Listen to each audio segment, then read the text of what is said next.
Hello प्यारे प्यारे नन्हे मुन्ने बच्चों। जैसा कि आप 7th क्लास को पास करके आप 8th क्लास जो कि बोर्ड की क्लास है उसमें जा रहे हो, तो आपका नई क्लास में स्वागत है, हार्दिक अभिनंदन है। जैसा कि आप सबको पता है कि अब बोर्ड की क्लास है, तो उस हिसाब से आपको बहुत अच्छी तैयारी करने की आवश्यकता है।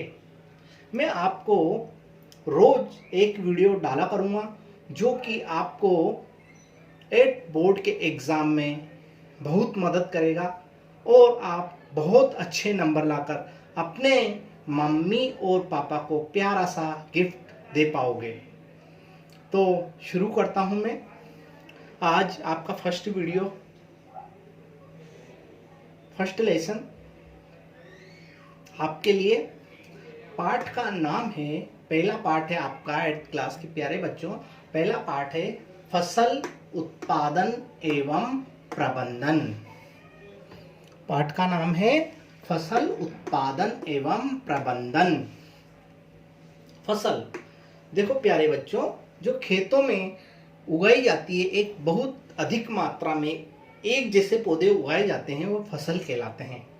तो फसल का उत्पादन किस तरीके से किया जाता है, फसलें कितने प्रकार की होती है और उनका प्रबंधन, उनका रखरखाव किस तरीके से किया जाता है, इसके बारे में इस पाठ में बताया गया है।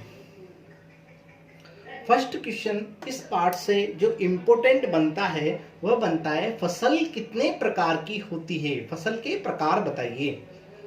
तो आपके इस तरीके का क्वेश्चन बनता है तो उसका आंसर आप बताओगे कि फसल 3 प्रकार की होती है।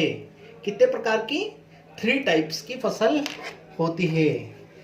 फसल के प्रकार 3 टाइप, 3 प्रकार। फसल के कितने प्रकार हो गए बच्चों? 3 प्रकार, 3 टाइप्स है ना। तो 3 प्रकार की फसलें होती है। पहली होती है खरीफ की फसल। खरीफ की फसल, देखो खरीफ और राखी, तो राखी के टाइम पे बोई जाती है और राखी पे प्यारे बच्चों बारिश आती रहती है। आपको पता होगा बुआ आती है अपने घर पे, बहनें आती हैं, तो बारिश में भीग जाती हैं वो। तो खरीफ की फसल जो होती है वो वर्षा ऋतु में बोई जाती है और जुलाई में, वर्षा ऋतु जो होती है जुलाई में बोई जाती है और नवंबर में काट ली जाती है। ऐसी फसल क्या कहलाती है? खरीफ की फसल कहलाती है।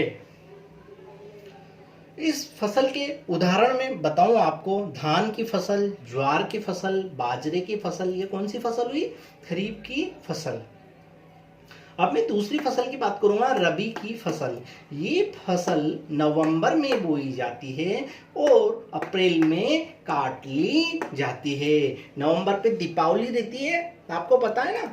तो ये फसल अक्टूबर नवंबर में लगभग दीपावली आती है ना। तो ये फसल नवंबर में तो बोई जाती है और अप्रैल में काट ली जाती है। मार्च अप्रैल में जब होली का मौसम रहता है तो उस वक्त फसलें कटाई चालू हो जाती है ना, तो रबी की फसल होती है। तो इसके उदाहरण हो जाएंगे गेहूं, जौ, चना, मटर, सरसों इत्यादि।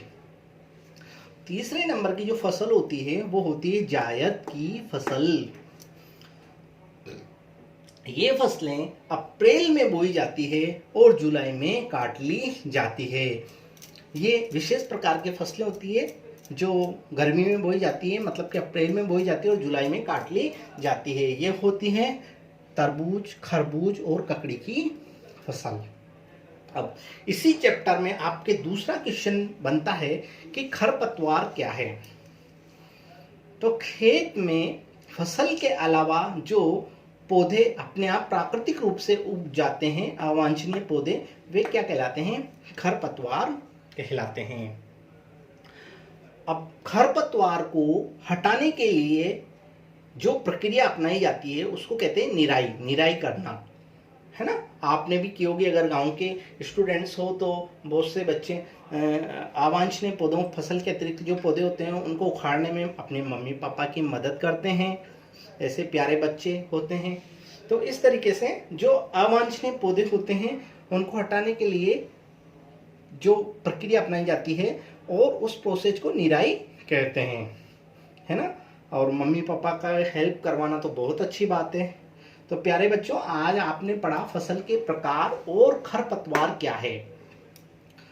कल मैं इसी पाठ का इम्पोर्टेंट टॉपिक लूंगा, खाद और उर्वरक। कल की क्लास जरूर अटेंड करें। इसके बाद अपन नेक्स्ट चैप्टर लेंगे और मैं विश्वास दिलाता हूं कि आपके बहुत अच्छे मार्क्स आएंगे। बहुत ही कम क्वांटिटी में मैं आपको प्रोवाइड कराऊंगा वीडियो, और उसी में आपको बहुत अच्छे मार्क्स आ जाएंगे और आप मेरिट आओ, आप माँ बाप का नाम रोशन करो। यही मेरी शुभकामनाएं आपको।